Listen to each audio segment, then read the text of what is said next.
네, 꿈꾸는 책방 앞서 말씀을 드린 것처럼 오늘은 예수님의 제자가 되기 위한 또 명쾌하고 또 쉬운 방법을 또 그러면서도 우리에게 도전을 주는 책을 여러분께 한 권 소개를 해드리겠습니다.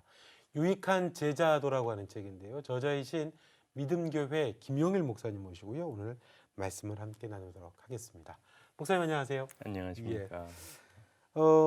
일단은 목사님 그 책의 저자의 이력을 보니까 목사님은 이제 음악가의 길을 쭉 걸으셨어요. 그러니까 서울대 음대 나오시고 맨하탄 음대를 나오셔서 그러시다가 이제 신학을 공부하시고 미국에서도 다양한 목회 활동을 하셨던 걸로 되어 있는데요.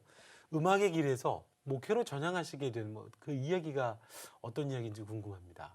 네, 대체로 많은 분들이 비슷한 질문을 하시는데요. 사실은 제가 음악을 하다가 그 신학으로 바꾼 것이 아니고요. 본래부터 어려서부터 목사가 되려고 했고요. 저희 아버님이 목사님이셔서 이제 목회자 되는 길을 계속 인도하셨는데, 단지 저희 아버지 시대에는 목사님이 되려면 신학대학교만 나오면 됐거든요. 네. 근데 이제 우리나라가 학제가 미국을 따라가면서, 미국도 예전에는 신학대학교만 나오면 됐는데 학제를 바꾸면서 1960년대 고쯤에서 미국의 소위 그 프로페셔널 그 시대가 열리면서 세 종류, 특별히 의사, 변호사, 목사 이 세 종류는 일반 대학을 하고 그다음에 대학원 과정으로 과정을 공부하고 그다음에 인턴 과정을 하고 시험을 보고 그다음에 되는 걸로 이 학제를 변화시켰거든요. 네. 그러면서 이제 한국 교회도 그거를 받아들인 거죠. 그래서 그 전에 안 하던 대학원 과정을 꼭 해야 되는 과정으로 만들게 됐고, 그러는 과정에서 저희 아버님께서 꼭 신학대학교 할 필요가 없고, 그래서 미국식으로 일반 대학교 네가 공부하고 싶은 거 하고 그다음에 신학대학원으로 진학하라 이렇게 말씀하셔서 네. 그냥 제가 하고 싶은 거 노래 공부하고 그다음에 네. 간 건데, 아, 그러니까 바꾼 것은 아닙니다. 그러시군요. 네. 그럼 음악은 계속 그쪽으로 또 계속 그럼 활동도 하시는 건가요? 아니면은 지금은 못 하셔서 조금 그 아쉬움도 좀 있으신 건가요? 뭐 예전에는 좀 했지만은 아무래도 목사 되면서는 상대적으로 네. 이제 많이 안 하게 됐죠. 말씀을 많이 하시면 성대가 아무래도 좀 무리가 많이 가실 텐데 교회에서도 그럼 가끔 노래는 좀 하시겠네요, 목사님? 뭐 그냥 일반 목사님 하는 정도만 합니다. 그렇군요. 네. 예. 책 제목이 유익한 제자도입니다. 그러니까 보시는 분들은 전부 아마 제자도 앞에 유익한이라고 하는 이 형용사가 글쎄요, 그뭐 익숙할 수도 있고 낯설 수도 있고 또 영어 제목은 그냥 프랙티컬이라고 하셨어요, 목사님. 어, 좀 호기심도 생기는데 어떤 뜻에서 이렇게 제목을 붙이게 된 건지가 좀 궁금합니다, 목사님. 아시는 대로 이 제자도에 관한 책이 많이 있는데요. 네. 그리고 그 저도 지금 쓰는 책이 또 다른 뭐 제자도에 관한 책인데, 그냥 제자도라고 하기는 좀 너무 똑같은 제목이고, 그래서 뭔가 다른 표현을 쓰려고 생각해 봤는데 그동안 잘 안 쓰던 제목 중에 하나가 프랙티컬하다는 그런 제목입니다. 그래서 그 책을 제목을 생각하게 됐고, 특별히 제가 본래 실제적인 걸 좋아하거든요. 그래서 프랙티컬한 거, 실제적인 걸 좋아하는데, 그 영어로는 practical discipleship이라고 했지만 한국말로 할 경우에 실제적인 제자도 뭐 이래도 되고, 혹은 유익하다고 표현할 수도 있는데, 몇몇 분들한테 물어보니까 대부분의 여성들이 책을 또 좋아하고 잘 읽는데 대부분 분들이 다 실제적이라는 말보다 유익한이라는 말이 좋다고 하시더라고요. 그래서 네. 유익한 제자도로 제목을 붙이게 그렇게 됐습니다. 붙이신 거군요. 예. 그래서 이 영어 제목이 있다 보니까 원제가 따로 또 있는 것 같은 또 느낌을 나중에 영어로도 번역을 하시면 되겠는데요, 목사님? 뭐 기회가 되면 그럴 수도 네. 있겠고요.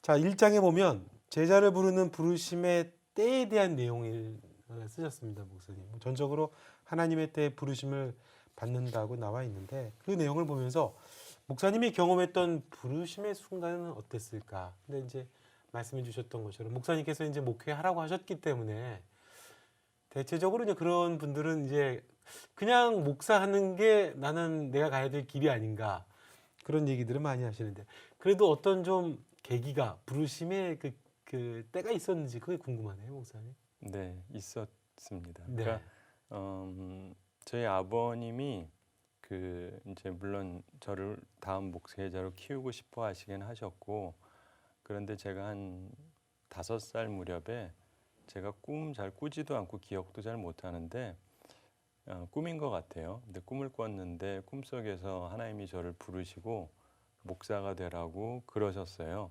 그래서 아주 확실한 꿈을 꿨는데, 그리고 나서는 하나님이 부르셨다고 확신하게 되니까 그때부터 그렇게 생각을 하고, 네. 물론 아버님도 원하셨지만 네. 하나님이 부르셨다는 제 개인적인 확신이 있어서. 5살 때요. 네, 아, 5살 때 이미 진로를 결정을 하신 거군요, 예, 목사님. 예, 그렇습니다. 아, 네. 그렇군요. 전 5살 때 뭐 했죠? 그러면은 그 중간에 한 번도 이렇게 생각을 바꿔본다든지 다른 길을 생각한다든지 뭐 그런 것도 없었던 건가요? 뭐 조금 고민을 했을 때는 있죠. 왜냐하면은 아버님 목회하는 걸 옆에서 보면 힘드신 때도 있고 그러니까, 물론 좋은 그리스도인으로 살긴 해야 되지만 다른 방법으로 하나님을 섬기는 방법은 없을까. 그래서 아, 그런 생각도 해보기는 했는데 뭐 잠시 그랬고요. 그리고 근본적으로는 큰 흔들림은 없이 그냥 아. 계속 목회자 길로 생각하면서 왔습니다. 5살 때 부르심을 받은 제가 지금까지 본 분 중에 가장 최연소예요. 여섯 번째, 그러니까 챕터가 많이 있습니다. 네, 뭐 부르심 파트가 있고 또 뭐 반응, 또 뭐 마음, 여러 가지 이제 그 챕터마다 부제를 달아 놓으셨는데, 그 여섯 번째 챕터의 부제가 선택입니다, 목사님. 선택이라는 말을 쓰셨습니다. 그러면서 이제 자신과 어울리는 사람을 찾아라. 요즘 우리 청년들을 결혼도 잘 안 하고 그런다는 얘기를 하는데, 제자도에 대한 가르침 중에는 어떻게 보게 되면 좀 낯선 주제 같은 느낌도 좀 들고요. 결혼도 사역도 나와 잘 맞는 사람과 해야 된다는 내용인데, 글쎄요, 어떤 방식으로 우리 청취자분들에게 제자도에 있어서 선택이라는 부분을 좀 말씀해 주실 수 있을지요, 목사님. 예. 제가 그 신학을 공부할 때 전 미국에서 공부를 했는데, 네. 제 지도 교수님 제임스 스튜어트 교수님이라고 하는 분이 계셨어요. 근데 그분이 미국 미시간에서 목회를 본래 크게 하셨고, 그 후에 이제 예일이랑 프린스턴에서 이렇게 가르치셨는데, 이분이 실천 신학 교수님이었습니다. 실제로 자기가 뭐 잘했고 실제적인 거를 가르치시는데, 이분이 가르치시던 얘기 중에서 저한테 가장 기억 남는 것 중에 하나가 이 매칭에 대한 거였어요. 어울림, 매칭에 대한 거. 근데 듣고 보니까 참 일리가 있더라고요. 보통 분들은 이제 뭐 이런저런 이론들도 있고 이런저런 주장, 뭐 결혼이든 사역에 대해서 각각 뭐 이론도 있고 주장도 있고, 그런데 제가 그동안 들어봤던 것 중에 그분의 말씀이 제일 설득력이 있다고 저는 느꼈거든요. 근데 예를 들면 결혼에 대해서도 이분이 뭐라 그러냐면, 보통은 때로 남자가 꽤 괜찮은 남자고 또 신부도 꽤 괜찮고, 그런데 잘 못 사는 사람들이 있어요. 깨지고. 그리고 또 어떤 경우는 보면은 남자도 좀 별 볼 일 없어 보이고 그 부인도 좀 별 볼 일 없어 보이는데 자기들은 또 잘 사는 사람들이 네, 있단 네. 말이에요. 그러면서 이분이 하는 말이, 우리들은 보통 최고의 신랑감, 최고의 신부감을 따지지만 사실은 최고의 신랑감, 최고의 신부감이 꼭 나랑 어울리는 건 아니다. 예. 그렇기 때문에 정말 중요한 건 나랑 매칭이 돼서 잘 어울리는 사람이 같이 행복하게 살 수 있는 사람이지, 꼭 좋은 사람이라고 나한테 꼭 맞는 게 아니다. 그렇다고 나쁜 사람을 찾으라는 얘기는 물론 아니지만요. 근데 그게 상당히 일리가 있고, 저도 목회하면서 부부들 많이 보고 하는데 정말 그 이야기가 맞아요.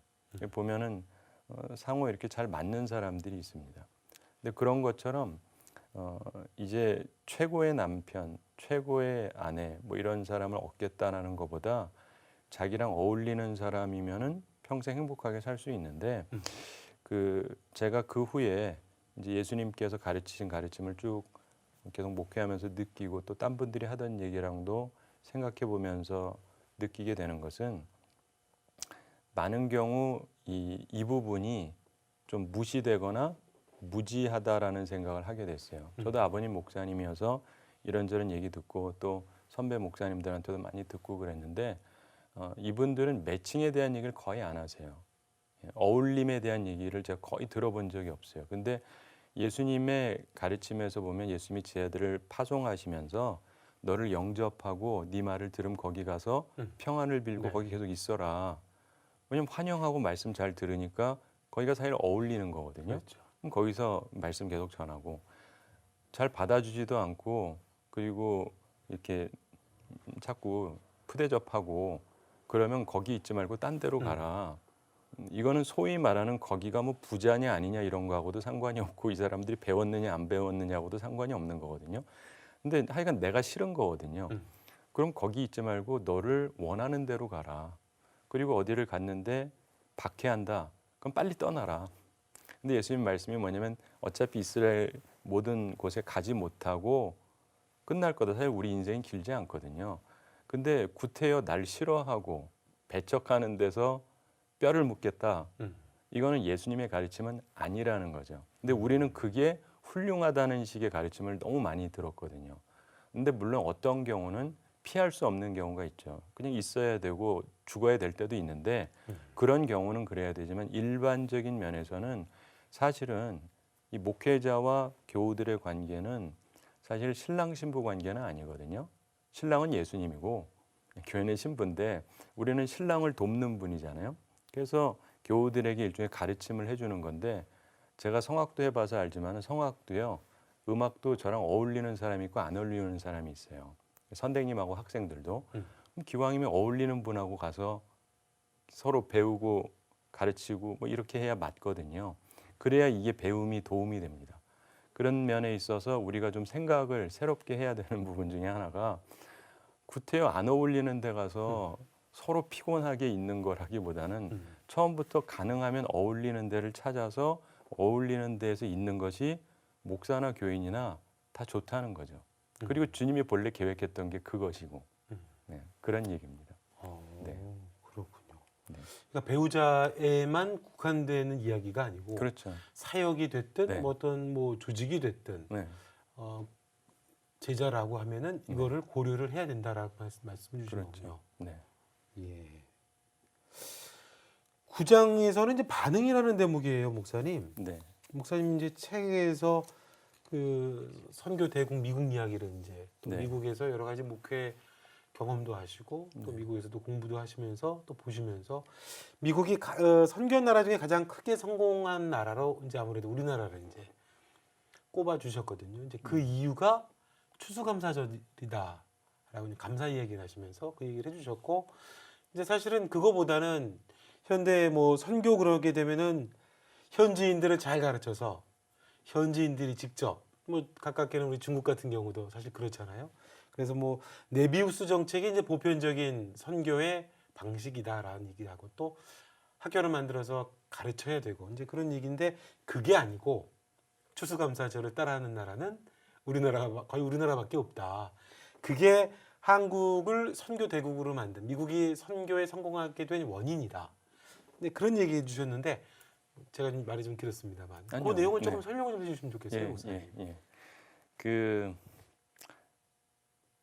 제가 이제 이 책을 쓰면서도 실제적인 그런 내용이 되려고 네. 쓴 내용인데 보통 선교 그러면은 그 미국의 플롯 신학교가 유명하거든요. 그렇죠. 거기에 있는 그 교수님들은 전부 자기가 실제적으로 선교도 해봤고 공부도 하신 분들이기 때문에 실제하고 이 공부랑 이렇게 잘 접목이 되신 분들이에요. 그래서 잘 가르치시는데 제가 거기에서도 조금 공부를 좀 했거든요. 선교학에 대해서. 근데 이제 실제적으로 보면은 미국이 세계 선교에서는 아직은 1위죠. 제일 앞서는 나라고. 그런데 미국의 많은 곳에 가서 선교를 하긴 했는데 한국이 가장 성공적인 사례라고 꼽거든요. 그런데 그 이유가 뭐냐? 거기에 대해서는 지금 말씀하신 것처럼 대부분 그 두 가지 얘기를 많이 해요. 그래서 교육이나 의료 사업 혹은 네비우스 정책 이 두 가지가 흔히 얘기하는 거고 저는 그 얘기가 꼭 틀렸다기보다는 그것만으로 설명 안 되는 다른 것이 있다는 거를 깨달았다는 거거든요. 그러니까 그거는 제가 이렇게 선교지 다니면서 느끼던 거였어요. 예를 들면은 흔히들 이제 선교하게 될 때 학교 세워서 교육시켜주고 그리고 의료 사업에서 병원 세워서 사람들 돕고 이런 걸 지금 많이 하잖아요. 근데 그거는 과거에 미국도 하던 거거든요. 그래서 미국도 어디를 가든지 학교 세우고 뭐 병원 세워주고 이런 걸 합니다. 네. 그러니까 한국도 사실은 그걸 따라가기는 하는데 그런데 그걸로 해서 다른 나라에서 선교가 우리나라처럼 되느냐? 그건 아니거든요. 그렇다면 그것 때문에만 됐다라고 말하기는 좀 힘든 거죠. 단지 우리나라에서는 됐기 때문에 어떤 분들은 이런 생각을 해요. 우리나라가 본래 유교 국가였기 때문에 학문을 중요시하기 때문에 학교를 세웠고 그런 교육의 기회를 제공했기 때문에 그래서 이게 주요했다라고 해석을 하시는 분들이 있어요. 그거는 일리는 있죠. 근데 한 가지는 뭐냐면 그거는 우리나라에는 해당이 될지는 모르지만 또 다른 나라 선교 전략으로는 안 맞을 수도 있다는 거고 실제로 미국은 실패를 많이 했기 때문에 미국 신학교에서는 뭐라 그러냐면 한국 선교가 꽤 열심히 하고 있고 미국 다음으로 2등이긴 한데 한국 선교는 죄송하지만 미국이 실패했던 거를 답습하고 있다 이렇게 설명을 해요. 예, 그러니까 한국 교회는 우리 미국 따라가고 우리가 잘한다고 그러는데 미국의 잘하는 부분만 따라가는 게 아니라 실패했던 것도 그냥 답습하고 있다. 뭐 이런 얘기를 하는데 그런 면에 있어서 우리 한국 분들은 교육이 중요하니까 딴 데 가서 교육 그러는데 그 나쁜 건 아니고 교육은 해줘야죠. 근데 그것이 선교의 핵심적인 부흥 요소는 아닐 수도 있다는 이야기고요. 그 다음에 이제 두 번째로 많이 얘기하는 게 말씀하신 네비우스 정책이거든요. 그래서 우리나라에서 예전에 중국 선교사 네비우스 그분이 방문해서 한국이 앞으로 어떻게 선교하는 게 좋겠다 그래서 선교 정책을 쭉 얘기해 주는데 여러 가지 얘기를 하지만 그 가운데 특별히 이제 세 가지가 가장 중요하게 이제 사람들이 기억을 하죠. 그래서 하나가 self propaganda. 그래서 이 자전 스스로가 배우고 스스로가 가르치는. 그래서 이런 면에서 한국이 그걸 많이 따라해서 잘 네. 하고 있고 그다음에 두 번째가 self government. 그래서 자치라는 거죠. 그래서 우리 스스로가 교회를 다스리고 할 수 있도록 해주는 거. 그것도 좋고요. 그다음에 세 번째가 self support인데 자급입니다. 그래서 한국 교회는 그 선교사님들이 목회자들 뭐 사례를 주고 뭐 이런 거라기보다는 교우들이 스스로가 자기 목사님 사례를 하고 교회 건물 지을 때도 교인들이 스스로 자급해서 짓고 이런 걸 했는데 사실 이것에 의해서 한국 교회가 굉장히 잘 일어난 건 사실이에요. 그래서 네비우스 정책이 좋은 부분이 분명히 있는 게 사실이고 지금 한국 선교사님들이 나가서 선교하실 때 보면 네비우스 선교 정책 방식으로 하는 분도 있고 아닌 분도 있는데 확실히 특별히 이 자급의 의미를 안 가르치는 곳은 끊임없이 선교사님을 필요로 하거든요. 그러니까 못 일어나는 거예요. 그런데 제자를 삼아서 결국 그들도 제자를 파송하고 선교하는 교회가 돼야 되는데 그러려면 자급은 반드시 필요하고 이 그 스스로가 배우고 스스로가 자치를 하고 그리고 스스로가 자급하고 이런 게 기본적으로 꼭 돼야 되거든요. 그러니까 이 부분은 중요하기는 하죠. 그래서 그런 거를 하시는 건 꼭 필요하고 그렇게 해야만 그 나라들도 미래가 있다고 볼 수는 있습니다. 근데 이제 보면은 그 부분에서 이렇게 접근하는 분들이 두 종류로 좀 나눠지는 것 같고요. 그런데 이제 그것이 있음에도 불구하고 잘 가르쳐도 그러나 한국만큼 크지는 않는 거죠. 그래서 제가 보면서 그러면 그 도대체 한국 교회의 그 부흥 요소는 뭘까? 거기서 하던 것들을 미국에서 다 하고 있고 한국 교회 선교사님들도 비슷한 거 다 하는데 왜 다른 데선 그런 일이 안 일어나느냐에 대해서는 사람들이 답이 없어요. 그러니까 뭐 기도를 해야 된다는 등 다른 얘기를 하시는데 지금 보면은요 다른 데들도요 중남미도 그렇고 아프리카도 그렇고 굉장히 열정적입니다. 열심히 기도하고 노력을 많이 해요. 교회도 부흥하고 그렇기는 한데 뭔가가 빠진 것 같았는데 저도 이제 이곳저곳 다니다가 우연히 알게 된 거예요. 우연히. 근데 어느 날 얘기하다 보니까 마침 추수감사 그 기간이었는데 거기는 없대요. 그래서 우리는 항상 알던 게 우리나라는 추수감사주일이 네. 있고 미국 있다는 얘기를 하도 많이 들어서 네. 우린 이런 거잖아요. 우리 있고 미국 있으면 전 세계 다 있는 것처럼. 그렇죠. 그래서 다 있는 줄 알았는데 없는 나라도 있나? 이런 나라도 있나? 그런데 또 딴 나라 갔더니 또 거기도 없대요. 여기도 없나? 하면서 이렇게 하다 보니까 의외로 그런 게 없는 나라들이 꽤 있는 거예요.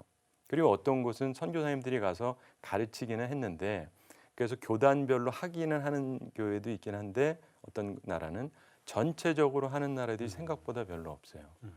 그러면서 제가 또 마침 그게 이제 그건 실제고 성경을 연구하면서 보면 예수님께서 뭐 오병이어를 일으키셨을 때도 축사하시고 나눠주셨잖아요. 그 축사라는 게 감사하고 나눠준 건데 사실은 예수님이 먹을 걸 구했는데 그 많은 사람들 남자만 해도 5천 명이고 여성도 꽤 많았을 텐데 온 게 보리떡 5개밖에 없잖아요. 조그만 물고기 2개 너무 적지 않습니까? 근데 저도 목사인데 만약에 내가 하나님을 위해서 큰 일을 하고 싶은데 지금 예를 들면 극동방송에서 큰 일을 하고 싶은데 사람들에게 뭐 도움 달라 그러는데 누가 점심값 하나 딱 주고 아무도 안 냈다. 그럼 절망스럽잖아요. 이걸로 무슨 주의를 하나. 근데 예수님께서는 불평이 없으시고 이걸 가지고 하늘을 바라보시면서 축사하셨다. 이게 감사하셨다는 거거든요. 그리고 떼줬는데 기적이 일어난 거예요. 이게 바로 그 성찬에도 똑같은 의미가 사용이 되거든요. 그래서 주어진 거에 대해서 감사했더니 기적이 일어난 거죠. 그러면서 제가 생각하게 된 게 그분들이 알고 했던 모르고 했던 한국 교회가 알고 받아들였던 모르고 받아들였던 한국 교회는 초창기부터 추수감사주의를 지켰는데 그래서 미국식이지만 또 조금 틀리거든요. 그건 조금 다른 것인데 이거를 지키면서 특별히 예전에 우리 한국 교회가 기적적으로 일어날 때 저희 아버님 세대내는요 진짜 감사 정신이 많으셨어요. 그래서 정말 기적적인 일들이 많았습니다. 근데 사실 요즘 우리 한국 교회는 갖고는 있고 감사를 하긴 하지만 옛날 같은 감사 정신은 좀 줄어든 것 같고 그래서 그런지 기적적인 일도 조금 덜 일어나는 것 같긴 합니다. 근데 그런 걸 보면서 이거구나. 이 감사 정신이라는 게 기적을 일으키는구나. 그 한국에서는 예전에 작은 걸 받으면서도 감사하고 그러면서 기적이 일어난 것이 아니었을까. 그래서 우리가 회복해야 되는 그리고 다른 분들에게 전달해야 되는 것 중에 하나가 이게 아닐까 이런 생각을 해서 쓰게 된 겁니다. 네. 그러니까 어떤 우리는 그 제자가 되는 것에 있어서 이제 어떤 좀 선교도 그렇고 방법적인 것들에 좀 집중을 하기 쉬운데 조금 더 본질적인 것 네. 하나님 앞에 감사할 줄 아는 신앙이 사실은 근본적인 거다라고 하는 메시지인 거군요. 네. 목사님 책을 보면서 추수감사절을 안 하는 나라가 참 많구나. 근데 그거는 목사님 말씀처럼 공식적으로 교단적으로 교회적으로 감사를 그렇게 성도들에게 얘기하고 감사하도록 하는 것 자체가 없다라고 하는 거니까 한국 교회 부흥이 그렇게 보게 되면 참 의미가 참 크구나. 지금 우리의 모습하고 비교하면서 그 생각이 네. 들더라고요. 예. 우리는 그 교단을 초월해서 다 같이 지키잖아요. 그렇죠. 근데 이런 게 없는 나라가 의외로 많다는 거죠. 그래서 솔직히는 목사님 들었던 처음에 생각이 일본이었어요. 네. 사실은 일본은 먼저 더 기독교를 받아들이는데 부흥이 안 되고 그러면 우리나라하고의 큰 차이가 그렇게 본다라고 그러면 그럴 수 있구나. 뭐 네비우스 정책은 사실 미국이 우리나라에 했던 것보다 우리가 다른 나라에 더 열심히 잘하는 것도 참 많은데 그렇게 열매를 못 거두는 걸 보면 목사님 말씀이 좀 이해가 되더라고요. 예. 자, 오늘 꿈꾸는 책방은요. 유익한 제자도의 저자 김영일 목사님 모시고요. 이야기 함께 나누고 있습니다. 목사님께서 책을 통해 이제 제자도에 관한 이야기를 12명의 제자 12개 챕터를 갖고 정리해 주셨습니다. 요즘 한국교회 성도들에게 특히 이제 뭐 교회도 마찬가지고요. 또 공동체도 마찬가지고 참 특히 요 주제에 관해서는 정말 좀 이야기해 주고 싶다. 이 얘기는 꼭 좀 우리 성도들이 좀 알았으면 좋겠다. 그런 대목이라면 어떤 거가 있을까요, 목사님? 네. 한국 교회가 이제 제자도에 대해서는 많이 알고 있고 많이 하고 있기 때문에 그 필요성에 대해서는 1장에서 얘기하긴 했는데 그건 이미 많이 실현하고 있으시기 때문에 그거는 별로 얘기 안 하더라도 사실은 또 하나의 문제가 뭐냐면 제자 훈련하는 교회. 저도 교회에서 제자 훈련 할 때마다 항상 강조하는 게 있는데요. 이 제자 훈련을 하고 나서의 그 프로덕트가 이 열매가 네. 어떤 거냐 하는 건데 제가 보면서 조금 우려하는 것은 네. 제자 훈련을 하고 나서 교만해지는 사람이 많다는 겁니다. 나 제자 훈련 받았다. 넌 받았냐? 뭐 이런 식이에요.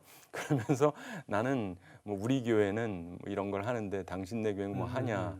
뭐 이런 식의 모습. 근데 예수님의 마음은 온유하고 겸손하셨기 때문에 우리가 예수님의 제자가 된다면 분명히 온유하고 겸손해져야 되거든요. 특별히 겸손해져야 되는데 제자 훈련하고 나서 제자 훈련 받기 전보다 겸손해지는 게 아니라 교만해졌다면 대단히 죄송한데 단언하건대 제자 훈련 안 받으니만 못한다고 저는 생각을 해요. 왜냐하면 예수님을 닮아가야 되는데 그 훈련을 통해서 예수님하고 정반대의 사람이 됐다면 그 훈련 과정과 이 사람의 자세에 문제가 있는 거죠. 네. 그래서 이 마음의 자세가 이 겸손함으로 바뀌어야 되는 것인데 그런 것을 제가 항상 강조를 합니다. 끝나고 나서 내가 제자 훈련 받은 사람이다 하면서 남을 깔보기 시작하면 차라리 안 받으니만 못하다. 그런데 한국 교회에서 이 제자 훈련할 때 이 겸손에 대한 훈련, 겸손이라는 건 실력이 없는 건 아니고 실력이 있지만 말 그대로 낮출 줄 아는 거잖아요. 그래서 예를 들면 어떤 여인이 굉장히 아름답다. 근데 뭐 제가 뭐 아름답네 이렇게 얘기하면 겸손이라고 보잖아요. 그 누가 상당히 똑똑한데 제가 뭐 똑똑한가요? 이럴 때 괜찮은데 자기를 낮추니까 겸손하게 보는 건데 우리가 실력 없어야 된다는 것은 아니지만 진정으로 주님 앞에 배우고 훈련이 되어 가지만 겸손해져야 참된 제자하고 이게 세상에 빛이 되는 모습이 되는데 네. 그 부분을 우리 한국 교회가 조금 더 신경을 쓴다면 훨씬 좋지 않을까 싶습니다. 네. 자세에 관한 말씀인 건가요, 그럼 목사님? 아마 그럴 겁니다. 그 자세 편에서 목사님 마태 이야기를 해주셨어요. 네. 마태복음의 특징도 그 대목을 참 재밌게 봤거든요. 네. 세리임에도 불구하고 자기 의견이라든가 이런 게 일체 들어가지 네. 않았던. 그 얘기도 조금 마태 이야기 좀 해주시면 좋겠어요, 목사님. 네.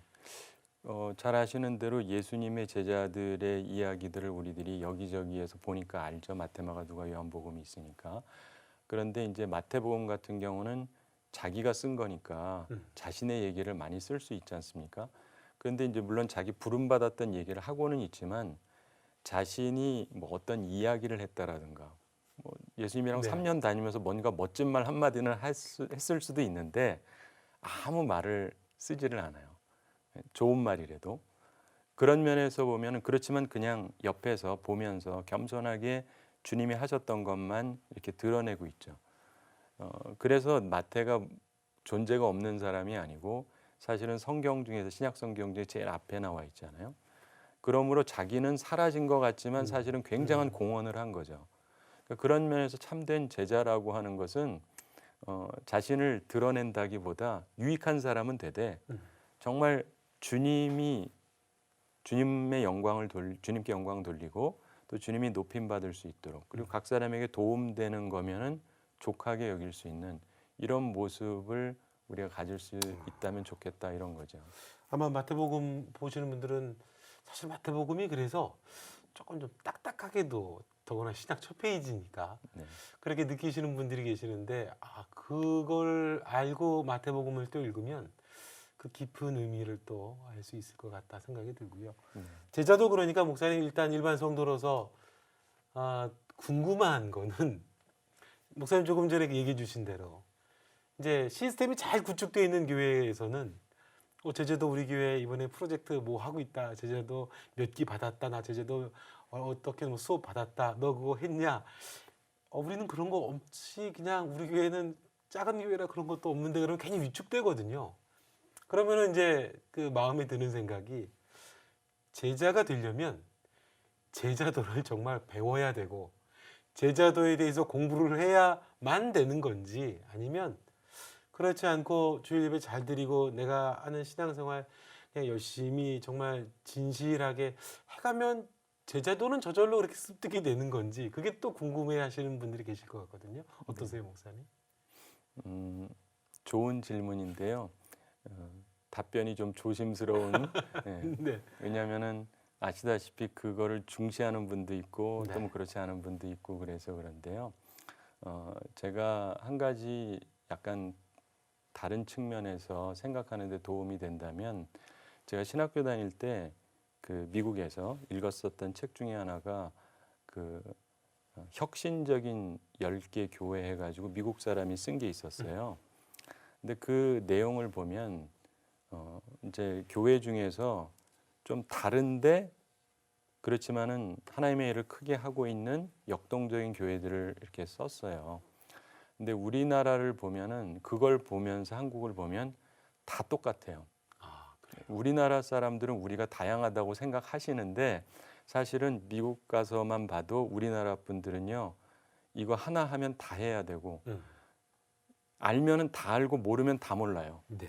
그래서 그리고 누가 하면 다 해야 되고 유행이 아주 예, 민감하죠. 그게 굉장합니다. 네. 그래서 그 우리나라에서는 이거는 남들 하면 다 해야 되고 이게 굉장히 많은데 미국 분들 같은 경우 보면은 서로 다양한 방식들 그런 거를 하면서도 교회들이 성장을 해요.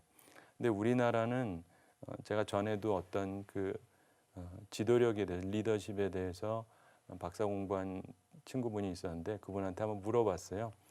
공부 끝내면서 한마디로 좀 도움될 얘기를 해보라고. 그랬더니 우리나라는 다양한 모델이 필요하다. 우리나라는 지도력의 모델이 너무 다양성이 없다는 거예요. 그래서 좋은 지도력이 여러 가지 형태가 있을 수 있는데 이런저런 좋은 지도력의 형태를 통해서 거기에 맞는 이런 좋은 교회들도 나올 수가 있는 건데 우리나라는 딱 하나 만들어 놓고 그거에다 맞추려고 하니까 무리가 많다는 거거든요. 근데 그런 면에서 사실 한때는 제자도란 말이 한국 교회에 아예 없었고 네. 그 다음에는 또 너무 팽배하면서 이걸로 네. 모든 거를 하는데 네. 그런 측면에 있어서 사실 교회가 처음에 제자라는 표현을 썼고 예수님께서 그러다가 그 제자들이 나중에 이 기독교인이라고 듣게 된 거거든요. 그러면서 현재를 이렇게 서서히 오게 된 것인데 그 어떤 단어에 매일 필요도 없고 방법도 역시 마찬가지라고 봅니다. 그러니까 오히려 제가 보기에는 대단히 죄송하지만 예를 들면은 많은 그 제자도 훈련 프로그램들이 있는데 나름대로 잘 하셨죠. 근데 그것도 한 세트의 그 신학적인 논리거든요. 예. 근데 단지 자신들은 그냥 우리는 성경에 충실했다 그러는데 맞죠. 성경에 충실한데 그 성경에도 내가 보는 어느 관점으로 이거를 이렇게 정리해 놓은 거거든요. 또 다른 사람은 다르게 볼 수도 있고 그렇기 때문에 우리가 조금 더 그런 차원에 있어서는 어느 한쪽으로만 자꾸 이렇게 틀로 찍어내고 그리고 내가 하는 건 다 옳고 내가 하는 건 남들도 다 해야 되고 이거는 조금 지양하는 게 좀 좋지 않을까 싶습니다. 민감한 질문에 목사님께서 지혜롭게 답변을 잘 해주셨네요. 유익한 제자도 김영일 목사님 모시고요. 오늘 책 이야기 함께 나누고 있습니다. 그렇다면 목사님 이제 다양성 얘기해 주셨거든요. 네. 이제 목사님 그 믿음의 교회에서 이제 믿음의 교회를 담임하고 계시는데 어떠세요? 앞으로 목사님은 그러면 어떤 비전과 또 어떤 계획 그런 것 목표를 통해서 갖고 계시는지 끝으로 그 한 말씀 좀 부탁드릴게요. 네. 저는 이제 목사로서의 제 입장이 있고 또 한편으로는 교회가 있잖아요. 그럼 그 교회가 해야 될 일이 있다고 생각을 하거든요. 그래서 저는 저 개인적으로 어렸을 때부터 목사가 되어야 된다고 생각을 했는데 목사가 되고 나서 어느 날 든 생각이 근데 목사도 여러 종류가 가능한데 어떤 목사가 돼야 되는지를 고민하면서 기도하면서 생각을 해봤습니다. 근데 그러다가 생각하게 된 것이 이 목회자를 위한 목사가 돼야 되겠다는 생각을 하게 됐어요. 그 다른 뜻이 아니고 뭐 큰 것도 아니고 단지 저희 아버님이 목사님이셨기 때문에 저는 자연스럽게 좀 배운 게 있어요. 신학교에서 배운 거 말고 아버님 때문에 배운 것들이 있잖아요. 소위 노하우도 좀 있고 그런데 사실 많은 분들이 그 아버지가 목사님이 아니셨던 분들이 더 많기 때문에 사실은 어떤 부분에서 굉장히 생소한 부분들이 많고요. 신학교 교육 자체가 필요한 걸 교육한다고는 하지만 대부분 학문적이고 실제적인 부분은 사실 굉장히 그렇죠. 약합니다. 막상 목회 현장에 들어오면은요 실수가 굉장히 많은데 왜냐하면 한 번도 보고 들은 적이 없기 때문에 저는 보고 들은 게 있으니까 그래도 좀 흉내를 낼 수 있는데요. 그런 면에서 제가 느낀 게 많은 목사님들이 고전하고 힘든 이유 중에 하나가 네. 사실 글이 어려운 건 아닌데 알고 보면 근데 그 간단한 걸 몰라서 굉장히 어려운 일들이 많아요. 그래서 근데 우리나라는 문제점 중에 하나가 이게 비결이 전수가 잘 안 되지 않습니까? 항상 자기 때에서 끝나는 경우가 네. 많고 그래서 그런 것들을 좀 해드리면 좋겠다. 목사님들이 고생 많이 하는데 그러면서 이제 하나님께서 원하시는 것도 그런 게 아닐까 이런 생각을 했어요. 물론 신학교도 있고 교단도 있고 이런저런 도움이 있긴 하지만 거기에서 못 보는 어떤 사각지대적인 부분들이 꽤 있거든요. 그래서 그런 부분에 좀 돕는 일을 하면 좋겠다라고 생각을 해서 그때 뭐 옆에 분들한테 이제 조금씩 이 힘이 될 수 있는 부분을 하면서 지내왔는데요. 그러면서 저희 교회를 맡았을 때는 항상 어떤 생각을 하냐면 저는 약간 이렇게 목회자가 유동적이어야 된다고 보는데요. 말하자면은 내 틀에다가 맞출 수도 있지만 그게 아니라 특별히 제가 청빙받아 갔기 때문에 기존 교회는 내 틀에 맞추는 건 무리가 있거든요. 그럼 그 교회를 잘 이해하고 그 교회에 성장할 수 있는 가능성을 보면서 그쪽으로 이끌어주는 게 중요하다고 생각을 합니다. 네. 그래서 이제 그 교회를 바라보면서 저뿐만 아니라 딴 분들도 마찬가지겠지만 예를 들면 제자 훈련도 마찬가지인데 제자 훈련이 쉽게 될 때가 있고요. 되기가 어려운 데도 있고요. 그런 것들을 잘 분석해서 될 때면 당연히 하는 게 좋고 해봤자 무리만 생길 곳이면은 조금 생각을 해볼 필요가 있고요. 또 어떤 방식으로 이 사람들을 이끌 거냐 이런 것들을 지혜롭게 분석하는 게 필요한데 저 같은 경우는 그냥 사실은 미국에서 오래 살다가 한국에 3년 전에 들어왔거든요. 그래서 사실은 저도 한편으로는 한국을 배우는 과정입니다. 그래서 계속 이렇게 관찰하고 저희 교회도 그렇고 그러면서 거기에 맞는 방향으로 이끌어 가려고 노력을 하고요. 그래서 제 비전을 이룩한다라기보다 여기서 하나님이 무엇을 하고 싶을까를 주로 생각하려고 노력하는 편이고 단지 개인적으로는 그런 과정들을 통해서 이제 어려운 목회자들한테 도움되는 어떤 부분들을 함께 나누는 게 필요하다고 생각을 하고 그래서 제가 그 다른 데 가서 선교할 때도 기왕이면 목회자들을 훈련시키는 곳에서 오라 그러면 주로 갑니다. 왜냐하면 그거를 제 힘도 에너지가 한계가 있으니까 그쪽에서 목사님들을 도우면 뭐 목사님 10명만 있어도 한 명이 한 교회인데 수백 명이 있으면은 수많은 교회에 도움이 그렇죠. 되거든요. 예. 그런 생각을 하면서 네. 삽니다. 그래서 제목을 프랙티컬이라고 쓰셨군요, 네, 목사님. 네. 네. 자, 오늘은 꿈책방에서요. 유익한 제자도의 저자 김영일 목사님 모시고 책 이야기 함께 나눴습니다. 책이 제자도 그러면은 좀 어렵게 생각을 하시는데 목사님 말씀을 들으신 것처럼 사실은 책이 굉장히 실제적입니다. 실제적이고 그래서 좀 쉽게 우리 성도분들이 읽으시면 좀 쉽게 이해하시고 또 적용을 할 수 있도록 책이 적혀져 있는데요. 목사님 끝으로 짤막하게 어떤 분들이 좀 이 책을 읽으시고 도움이 되셨으면 좋겠다. 그 말씀 한 말씀 해주시고 마쳤으면 좋겠습니다. 아무래도 신앙생활 하면서 어떻게 하는 게 그 내 삶 속에서 주님을 닮아가는 건가 이런 걸 생각하는 분들에게 도움될 거라고 보는데요. 그 단순히 어떤 틀이 아니고요. 그래서 제가 아프리카 가서 이제 선교할 때에도 그분들한테 그런 얘기들을 많이 했어요. 문화적으로 다르니까 서로 다른 부분은 있는데 한국이든 외국이든 어디를 가도 제가 아직까지 공통적으로 느끼는 점 중에 하나는 목회자들의 숙제 중에 하나. 내가 하는 말과 내 행동, 언행이 일치를 해야 되는데 이 부분에 대한 얘기를 제가 좀 하거든요. 근데 대부분 사람들이 우리 제자가 돼야 된다. 제자 훈련 받아야 된다. 그런데 예수님 같다고는 사람들이 안 느낀다는데 문제가 있거든요. 자기 혼자 제자 훈련 받았을 뿐이죠. 그런 면에 있어서 우리가 진짜 정말로 예수님 닮은 제자 같은 삶을 살기를 원하는 분들이 그런 분들 중에 고민하고 계시는 분들이 이거를 좀 보신다면 실제로 어떤 식으로 적용하면서 그리고 껍데기로만 제자인데 속은 불편한 게 아니라 실제로 내 마음에도 평안도 있고 실제적인 유익도 있고 사람들에게도 도움도 되고 이런 존재가 되기를 원하는 사람들에게 네. 좀 도움이 되지 않을까 싶습니다. 그런 도움이 필요한 분들에게 책을 선물로 드리겠습니다. 유익한 제자도 김영일 목사님과 함께 오늘 말씀 나눴습니다. 목사님 좋은 말씀 고맙습니다. 감사합니다.